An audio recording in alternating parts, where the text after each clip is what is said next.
In today's video, I want to take you through the car buying process and the things to think about from a financial perspective if you are in the market for a new car or at least a new to you car. The first step in a car buying decision always must be understanding the current car market. What are the prices like for cars right now in the year, model, make, sort of the range of cars that you're looking at? And it's best to narrow down your choices to maybe 2 or 3 or 4 options so that you can make comparisons and kind of get a really good sense for what the average prices are. From there, you can start to determine what is affordable for you and your budget. So once you have a good idea of the car market, then we can move on to, can you afford the types of cars that you want? Because that's a very important question to ask. Most Americans actually spend way too much on their car relative to their overall budget. And that is a big problem because when you spend too much money on a car, then you're not able to afford other things and especially really important life goals like buying a house. If you're closer to retirement, it's retiring how and when you want to and having some more control over that.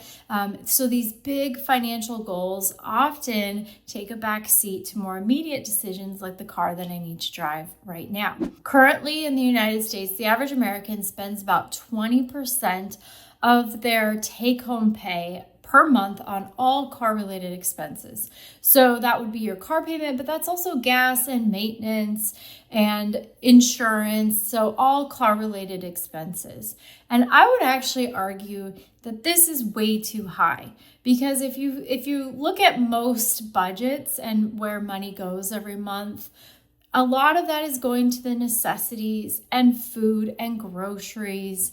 And you also want to have enough to save for retirement and other things that are important to you in the grand scheme of things. So if your car budget is taking up 1/5 of your entire budget, then it's squeezing out too much of those other priorities.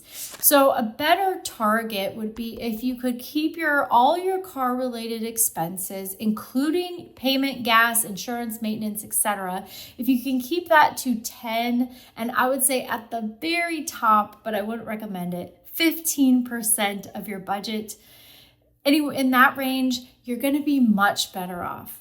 So if you've already understood the current car market because you've done some research, now you can start plugging in some numbers and looking at the more nuanced decision of, well, should I pay cash? Should I finance a car? Should I lease a car? And you can start to back into not just what your car payment is, but what, based on the type of car, what your insurance might look like, what the maintenance might be if you're buying used versus new, what your warranty costs are going to look like, what the gas is going to be, because gas on a large SUV is very different than the gas you're going to spend on a hybrid or a EV or something like that.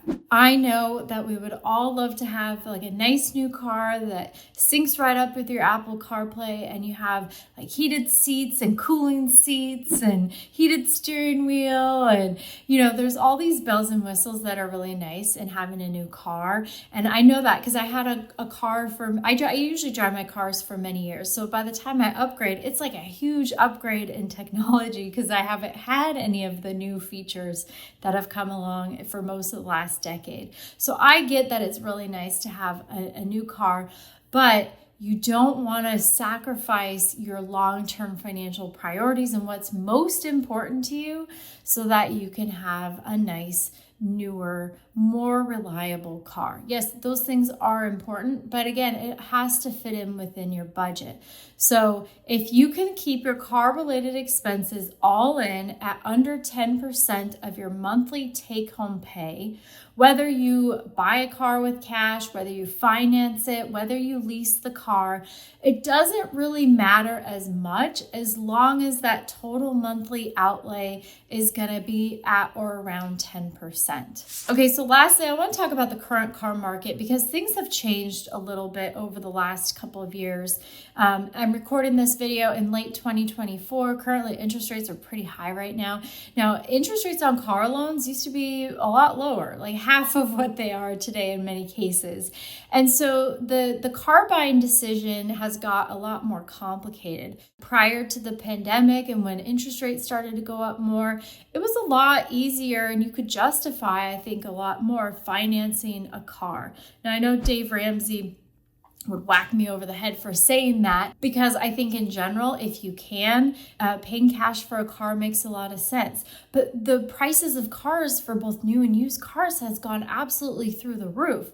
So if you're trying to stay within a budget, if you're trying not to save for like 5 years just to pay cash for a car, gone are the days where you could spend $8,000 to $10,000 on a really reliable, nice used car. Today, it's more like 3 times, 4 times that amount just to get something that is relatively new and still reliable.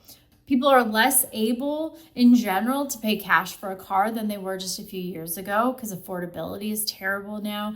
The interest rates have gone up significantly, which makes financing higher priced cars a lot trickier, and lease decisions, which is something that I would not have recommended. I've actually never leased a car myself. I don't have a lot of clients who do this, so I don't have a lot of experience with the leasing decision. But with financing so expensive now and paying cash for a car not really palatable, especially if you want to buy a new car, leasing can make more sense than it used to make. So I would say you definitely need to do your homework in today's car market, and whatever you decide, make sure that if you can keep your car payments all in, gas, maintenance, insurance, everything, we got to keep that under the 10% threshold.